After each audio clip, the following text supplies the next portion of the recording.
Please, God, anything but this movie. Give me the Prince of Egypt. Give me VeggieTales. Heck, I'll take those horribly formulaic, cliche Hallmark movies. Anything but this. Hello, everyone, and welcome to another Rex Rant. I have seen bad movies. I've seen bad Christian movies, but God's Not Dead takes the terribleness to an entirely different level. Well, there's that. And that. Okay, you get what I mean. Out of all the bad Christian films, God's Not Dead is still among the worst, and is among the most popular for some reason. It did so well that they immediately made a sequel, and a third film is on the way. Why?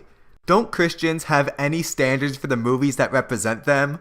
If they only allow themselves to watch a limited amount of strict movies, then shouldn't they want more great ones for them to enjoy?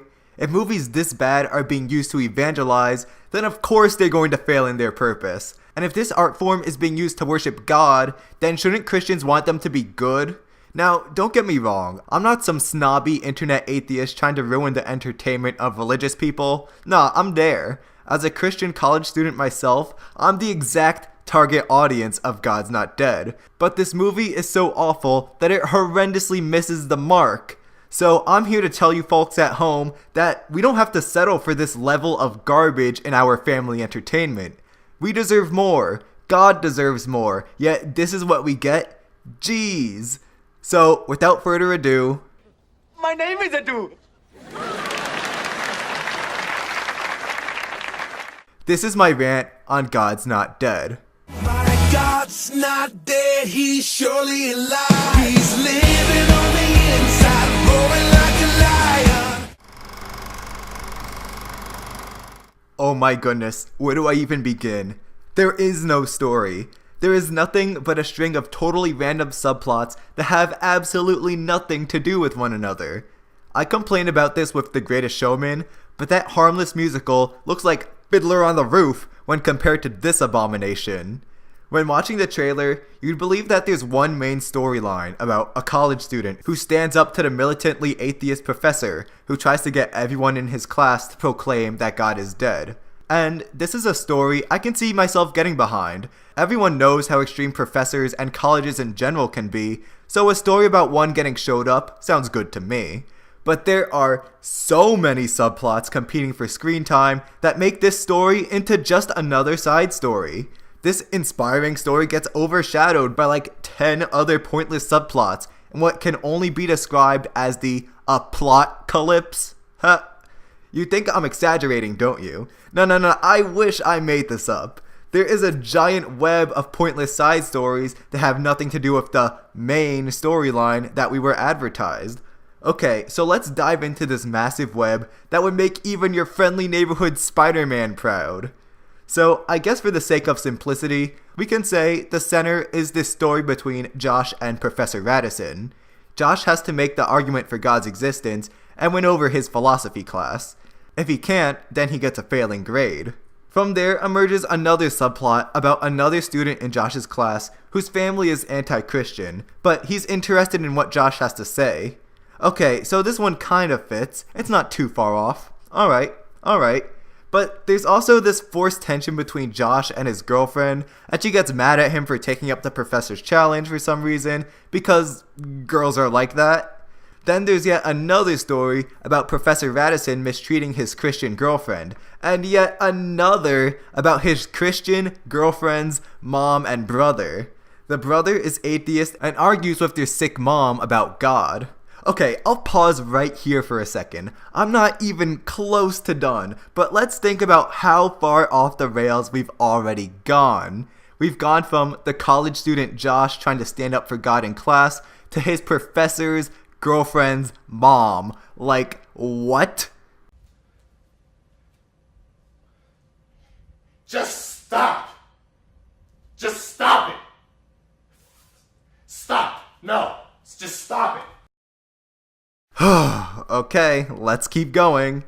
There's another subplot about the student's professor's girlfriend's brother's girlfriend who finds out that she has cancer, and she's also a reporter, and oh yeah, the Robertsons from Duck Dynasty are in this because, okay, Now taking a step back from that giant line of stories, there's another bit about Josh's pastor and his friend trying to go on a trip, but they keep getting stalled.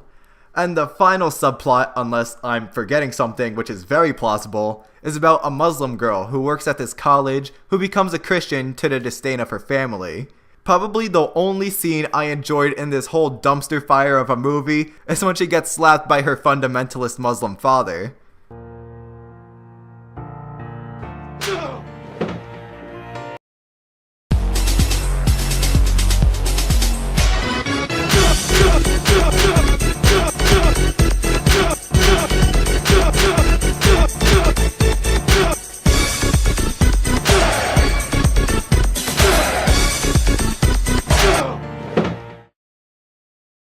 This girl gets kicked out of her home, is helped out by the pastor, and we don't know.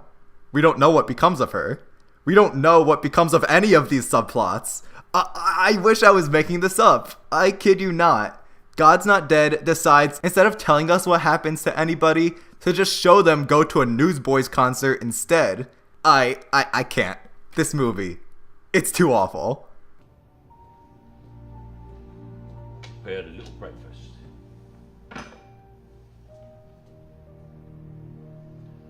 Very well then. Alfred. Yes, Master Wayne. I was meant to inspire good, not madness, not death. You have inspired good, but you spat in the faces of Gotham's criminals. Didn't you think there might be some casualties? Things were always going to get worse before they got better. And that's it. It just ends with the Newsboys concert. Does Josh pass his philosophy class? We have no idea. Do him and his girlfriend ever reconcile? No clue. What happens between the Asian kid from class and his family? We never find out. Does Cancer Girl live or die? Well, if she watches this movie, then probably the latter. What about the Muslim girl? Besides going to a Newsboys concert, what the Shrek? So, anyways, if I'm not forgetting anything, this is a total of 8 different stories being told. You heard me right. 8 different storylines, all wrestling for screen time in one horrendous movie. God's Not Dead is like a gambling game. You have no idea what the next scene is going to be about, so you and your friends can start betting. Is the next scene going to be about the Muslim girl? Are we going back to Josh? Is it going to be about the girl with cancer? Or is a new subplot going to be introduced? And you guys can bet on whichever subplot is going to get focused on next. Who knows? That's the fun. Man, I made tons of money off of this movie. Guys, remember that one movie that got criticized for having too many things going on? Spider-Man 3? It had 3 villains, plus some of the drama between Peter and MJ. And that movie got panned by critics. God's Not Dead has 8. Many of which being totally random and having little to do with the main story. Before I keep going, I just have to ask my Christian audience, what on earth will it take for you to call a Christian movie bad? Are all movies in some way about God inherently good? What has to happen for you to wake up and realize, hey, this sucks? Like, serially, come on. Okay, so one of the major problems with these characters, simply enough, is how little screen time they actually get. Because even the main characters who we came to see have to compete for screen time against a bunch of other random characters, like the Robertsons. But probably my biggest complaint comes from the atheist antagonists God's Not Dead tries to pass on as characters. It is just unexcusable how poorly written these people are. Everyone who's not Christian or converting to Christianity is portrayed as some pure egotistical scum who looks down on believers and only cares about themselves. Of course, for one, you get Radisson, who belittles his girlfriend who is so kind as to cook dinner for him and his friends. Then there's his girlfriend's brother, who literally does not give any dungs that his girlfriend has cancer. Like, dude. I have cancer. This couldn't wait until tomorrow. You're breaking up with her just because she got cancer? What kind of movie is this? Nobody acts like this. Okay, maybe some people do, but just because someone doesn't believe in God doesn't mean they're going to become this absolutely atrocious. And none of the antagonists just don't seem to believe in God. You know, maybe they were just never raised in a church, or are just more convinced by atheism or some other religion. No. Every non-Christian has to have some sort of deep hatred of God. They all know he exists, but they hate him too much to believe it. Oh, come on. Again, do you think this will work as a method of evangelizing, painting every atheist like this? If I were a non-believer and I watched this, I wouldn't be interested in God at all. I'd feel viciously attacked. And maybe just as bad, what would a young, impressionable Christian think about atheists after watching this? They'll probably get the impression that everyone who's not a God-fearing individual is out to get them and hates everybody and everything. Imagine what their first encounter with a non-believer is gonna be like if they think this. They'll completely embarrass themselves out of ignorance. Do some people act this poorly? Yeah, I'm sure there are at least some people like this, but to blanket every non-believer as the scum of the earth is silly. This movie is so silly, in fact, that I began to laugh with Radisson. I started to like him more than all the characters were intended to root for. And you know what? Some atheists are more appealing people than some Christians. Notice how I'm not using any absolute statements, because that would be dumb. But Christians have gladly acted horribly too. For example, some are so strict in tradition, like some of them will get all upset if the pastor isn't wearing a suit and tie on Sunday, or if someone in the congregation isn't all dressed up too. Yes, because remember in the New Testament when Jesus wore a black suit and tie before preaching, and urged everyone to wear the most expensive clothing they have on every Sunday? Oh yeah, neither do I. And you have those traditionalists that think everything that doesn't have either a piano or acoustic guitar is somehow not Christian music, like rap or metal. And other times, they'll come up with easy to debunk arguments like video games or Marilyn Manson causing Columbine and other mass shootings. Don't get me wrong, this isn't a hit piece on all people of faith, but to paint everyone else as pure evil while yourself as perfect is crazy. Many atheists are well behaved, and there are many Christians who aren't. Now, moving on. Think about the stories and characters. Is there anything at all connecting them? I mean, anything besides a Newsboys concert? Answer? No. No. Everything is just randomly tossed in, like the writers went around asking folks what they'd like to see in a Christian movie, and instead of picking the best idea, they just took all of them and dumped them into one screenplay. Having multiple stories has been done well before though, so we have examples to contrast God's Not Dead to. Although certainly not the best movie out there, is the other Christian movie, 2011's Courageous.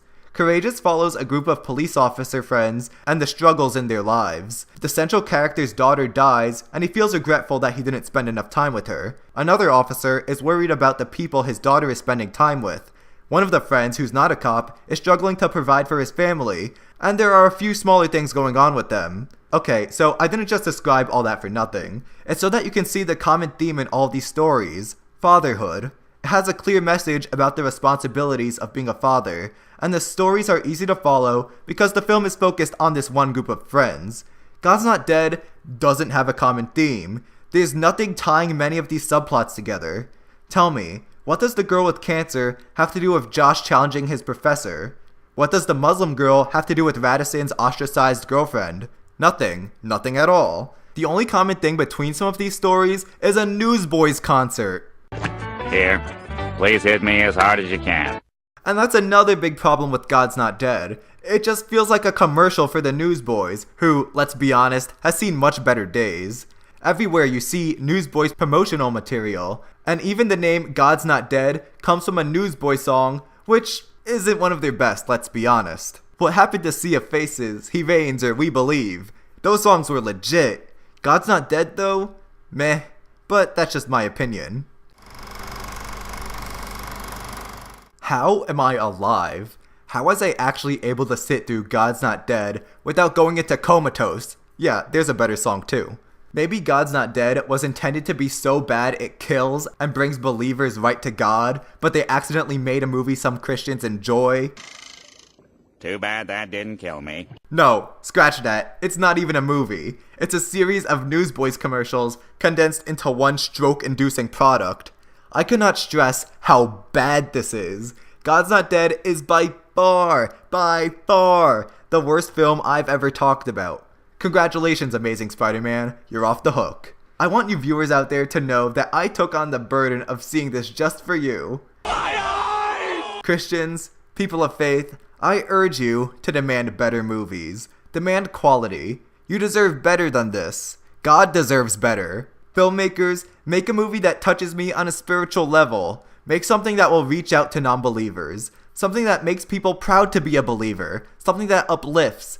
Just mocking atheists isn't enough. That was a tough one.